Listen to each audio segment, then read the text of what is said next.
What's going on, everyone? Welcome back to the Cleveland Pulse YouTube channel. I am your host, Justin Harold, and with me, as always, my co-host, Jeff Santa. Today, we're back, bringing you guys some Browns news. It's been a while, been almost a month. The Super Bowl happened. The Kansas City Chiefs are the NFL champions of the world, but your Cleveland Browns have made some moves since then. First of which that we're going to be talking about is the release of one safety, John Johnson. Jeff, when this acquisition first happened, we thought probably one of the best. We were super excited. We were thinking that it was maybe one of the best, if not the best move at the time. And unfortunately, lackluster performance from John Johnson his 2 years here. A lot of questions about, whether he was being played in the right position, if he was being utilized the right way, if he was giving his all the time. And unfortunately, it has come to pass that he will no longer be part of the team, has been released. And with that, Jeff, the money that will be saved, will you tell us about that? So, yeah, I mean, they're going to be saving $9.7 million, almost $10 million with this June 1st cut. This is the same thing that happened to Austin Hooper a year ago, essentially. We didn't get that news till a little bit later on, but this story of John Johnson, the 2 years he spent with us, that chapter closing, I think you're going to see some people maybe turn on Andrew Berry a little bit. He gets away with the John Johnson thing somewhat because, okay, it was a Joe Woods issue. Blame Joe Woods. Fire Joe Woods. He gets away with that a little bit. But what's interesting about the NFL season and just how the NFL has, a chokehold on the sports industry is that, like you said, the Super Bowl just happens and then all these teams start to make moves. You have about 3 or 4 weeks off, the 3 or 4 weeks we took off. And then as soon as March pretty much hits, the combine, the draft, and you have these moves like the June 1st designation cuts. But let's just take some 2 players at the end of the season and then right now where it's kind of like Andrew Berry is losing some credibility. Jadeveon Clowney basically saying, I don't want to be here. I want to get out. And now John Johnson, 2 years, really terrible safety play. Sure, he might have been in the right position, but that was a huge acquisition for us. A large amount of money spent. And just the expectations, okay, we went from Andrew Sendejo to this guy. So it was supposed to be a huge upgrade. Never worked out like that. That's a pretty crazy thing to you go from Andrew Sandejo, who we all know and love, right? To John Johnson, who obviously, you thinking you go from like a D- to, at the very least a B+ player. And you kind of fall flat and you get almost not worse than, or not as bad as what you got with Sendejo, but not much better. And so unfortunately, his time here was lackluster. And the stuff about Andrew Berry is great because there's a couple of those signs that you brought up. Obviously, the Austin Hooper one, which is obviously huge. He was the first signing I believe Andrew Berry made in his tenure here. And then, you move on to John Johnson, to Jadeveon Clowney. And, the 1 year it looks great. The 1 year it looks bad. You kind of even out on that, unfortunately. And, a lot of this stuff is starting to, unfortunately, now we're in this period of time where we're going into a fourth tenure of Andrew Berry, Kevin Stefanski. They need to produce, and, they've only produced one playoff series or one playoff win so far. So they're in a tricky position. But going back to John Johnson in general and the safety position, moving on and trying to find a replacement for him, Jeff, I know that there have been names tossed around so far. Here's my thing about tossing around names. My biggest thing here is you still have Grant Delpit, who I don't know if, I don't know if he's going to make it here, but I have to believe that they're still going to start him. They're not going to, create a second hole that they have to fill with, free agency, the draft and whatnot. So Schwartz is going to have to make a call with Delpit. Is he a strong safety? Is he a free safety? That decision's got to be made before you go out and get a new one, because you can't just have one of these guys try to play out of position again and just absolutely screw up what's going on in the coverage like it did last year. And so, I just caution people throwing out the biggest names and trying to go and get that the next John Johnson again. And we've seen more often than not it's better to not go out and get the John Johnsons and take a swing on the Tack McKinleys and the lesser known guys. And I don't know, it's unfortunate that we're creating holes and having to fill them now in the toughest way possible, which is free agency in my belief. But Jeff, where are you with having to fill this hole? I don't really like the Jessie Bates discussion, really. I think that's going to be controversial because that just seems like the common move, and people will be like, oh, he's in the division. We know his name. But I agree with you. I don't think that that's Schwartz's specialty anyway. So you might as well just save that money or just not use that money for a safety and go spend it elsewhere is what I'm going to say. March 1st is my position.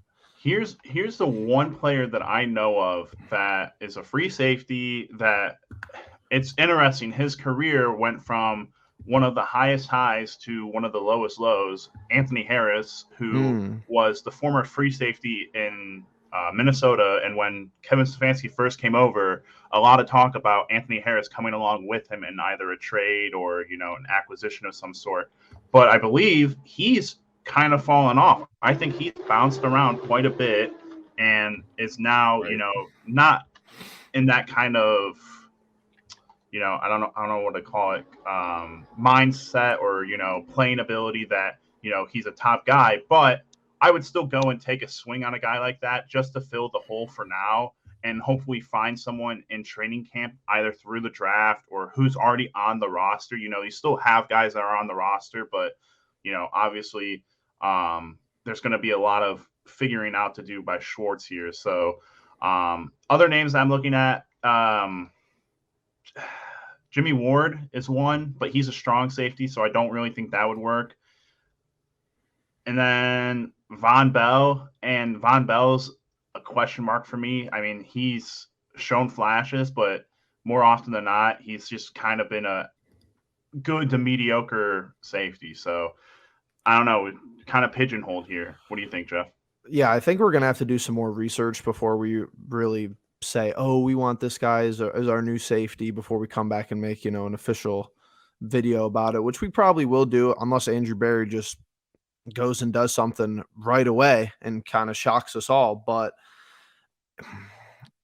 I don't know, the safety position, I don't really understand the safety position because I feel like you get a lot of the blame and you get a lot of the praise too. Like Delpit, as you said, is a clean example. They're either out of position or they made the best play ever. So do you need someone who's top dollar? I think that's going to be the talking point, at the end of the day. What do we do with it? Do we just go and get somebody who's like Jessie Bates and just say, all right, let's spend that money. We got rid of the money in the safety position, so we'll just refill the hole. Or do we take a flyer on somebody, which Andrew Berry does like to do as well? Yeah, the safety position, it's tough for me because obviously I was very far from it when I played D-line. But, you talk about, we can go back and talk about when we were talking about JOK and thinking about, draft analysts were saying, hey, he's probably going to slide into a strong safety position, going from linebacker to strong safety. More often than not, you can move guys back into that safety position because a lot of the time they're in coverage, they're not having to go up and make fill the gaps on certain blitzes or fill the gaps on certain run types. So it's interesting that you said that because I've always thought about all right, we have a lot of really good corners. You have AJ Green, oh my God, I said EJ Emerson, Emerson, Ward, Greedy, or not anymore, not Greedy anymore, and Greg. You got four really capable guys at corner, and not all of them can play. And it's like, can you move one of those guys and try him out at free safety? Where you're still more in coverage than you are in the box, trying to make tackles and everything, but you don't know. And that's what I said, maybe they find a guy on the roster right now that can start and fill that hole. But at the same time, they're going to go out and do their best to fill the position through free agency. I don't think that they get a huge name. I think they get someone who's, not Jessie Bates. I hope that's not the case because you're going to spend a ton of money, and I don't think it's going to work out that way or the way that you'd hope.